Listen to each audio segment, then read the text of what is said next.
लोणारी समाज सेवा संघाचे आंदोलन आमदार जयकुमार गोरे यांनी दिलेल्या आश्वासनामुळे मागे.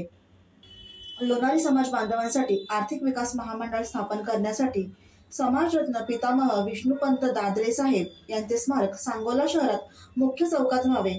पुणे व मुंबई या ठिकाणी लोणारी समाज विद्यार्थी विद्यार्थिनींकरता वसतिगृह अभ्यासिका व्हावे यासाठी व विविध मागण्यांसंदर्भात लोणारी समाज सेवा संघ तालुकाध्यक्ष संतोष करंडे, बाबासाहेब खाडेकर, दत्ता नरळे, डॉक्टर सुदर्शन घेरडे यांनी 13 ऑगस्ट 2024 पासून सांगोला तहसीलदार कार्यालयासमोर आमरण उपोषण सुरू केले होते.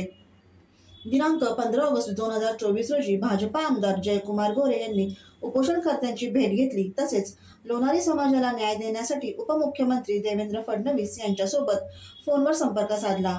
उपमुख्यमंत्री देवेंद्र फडणवीस यांनी पुढच्या मीटिंगमध्ये सर्व मागण्या मान्य करू असे आश्वासन दिल्यानंतर आमदार जयकुमार गोरे यांनी सरकारचा प्रतिनिधी म्हणून या गोष्टींचा पाठपुरावा करून लोणारी समाजाच्या सर्व मागण्या मान्य होतील असे आश्वासन दिल्यानंतर त्यांनी आंदोलन मागे घेण्याचे आवाहन करून आंदोलनकर्त्यांना नारळ पाणी देऊन आंदोलन मागे घेतले. त्यांच्यासाठी स्वतंत्र अशी आर्थिक महामंडळाची स्थापना केली. पण हे करत असताना संख्येनं मोठा असणारा आमचा वंचित समाज हा लोणारी समाज आहे आणि या लोणारी समाज मात्र त्या महामंडळापासून आज अखेर वंचित आहे. आणि अशा पद्धतीची भावना समाजामध्ये आपण सगळेजण बघतोय. समाजाच्या युवकांमध्ये, ज्येष्ठांच्या मध्ये, सगळ्यांच्या मध्ये ती भावना आहे. आणि ह्या भावनेतून अनेक लोकांनी मला फोन केला. तर माझ्याही मतदारसंघामध्ये खूप मोठ्या प्रमाणावर आमचा लोणारी समाज आहे की ज्या समाजानं प्रचंड प्रेम माझ्यावर केलं. तेव्हा ते प्रेमानं ती लोक मला काय म्हणायला लागली, भाऊ सगळ्या समाजाला न्याय मिळतोय, सरकार आपलं आहे, मग आमच्या समाजाला न्याय का मिळत नाही. अशा पद्धतीची भूमिका जेव्हा या समाज बांधवांनी मांडली त्यावेळी या समाज बांधवांचा आवाज म्हणून विधानसभेमध्ये मी माझी भूमिका मांडण्याचा प्रयत्न केला. मुख्यमंत्री असतील, उपमुख्यमंत्री असतील, आदरणीय देवेंद्र फडणवीस साहेब असतील, या सगळ्या नेते मंडळींच्याकडे एक ठाम भूमिका घेतली. या समाज बांधवांसाठी आर्थिक विकास महामंडळाची लोणारी समाजाच्या आमच्या लोणारी समाजाचा चेहरा म्हणून आमच्या तालुक्यामध्ये काम करतात आणि ते काम करत असताना त्या समाजाच्या मागण्या संदर्भात त्यांची भूमिका कायम ठाम भूमिका असते. मग आमच्या भोजलिंगाचा विकासाचं काम असू दे, आपण अलीकडे बघता आमच्या भोजलिंगाच्या डोंगरावरचा विकास आपण बघता.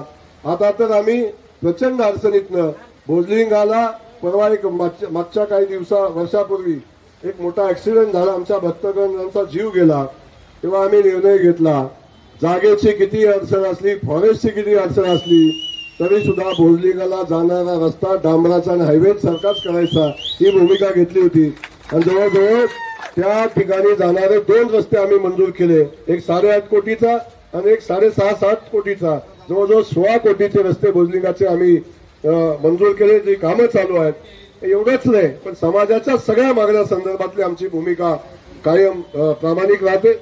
यावेळी शेकापाचे नेते बाबासाहेब देशमुख, सोलापूर जिल्हा भारतीय जनता पार्टीचे अध्यक्ष संतोष केदार, मान तालुका भाजपा अध्यक्ष शिवाजीराव शिंदे, ॲडव्होकेट सचिन देशमुख, शिवाजी घेरडे, सागर गोडसे, नवनाथ रानगट, परमेश्वर खांडेकर, लोणारी समाज सेवा संघ सांगोला तालुक्यातील सर्व सदस्य, दैवत काळेल, आबासाहेब शिंदे, प्रकाश खिलारी, विजय आटपाडकर, सातारा जिल्हा कृषी सभापती आणि तालुका अध्यक्ष व युवा मोर्चा सातारा जिल्हाध्यक्ष चिन्मय कुलकर्णी, अखिल भारतीय ओबीसी सेवा संघ महाराष्ट्र राज्य मान तालुका अध्यक्ष व जनादेश टीव्ही न्यूजचे पत्रकार आबासो शिंदे, प्रमाण सोसायटीचे संचालक मामासाहेब शिंदे, राहुल गोरे ग्रामस्थ उपस्थित होते.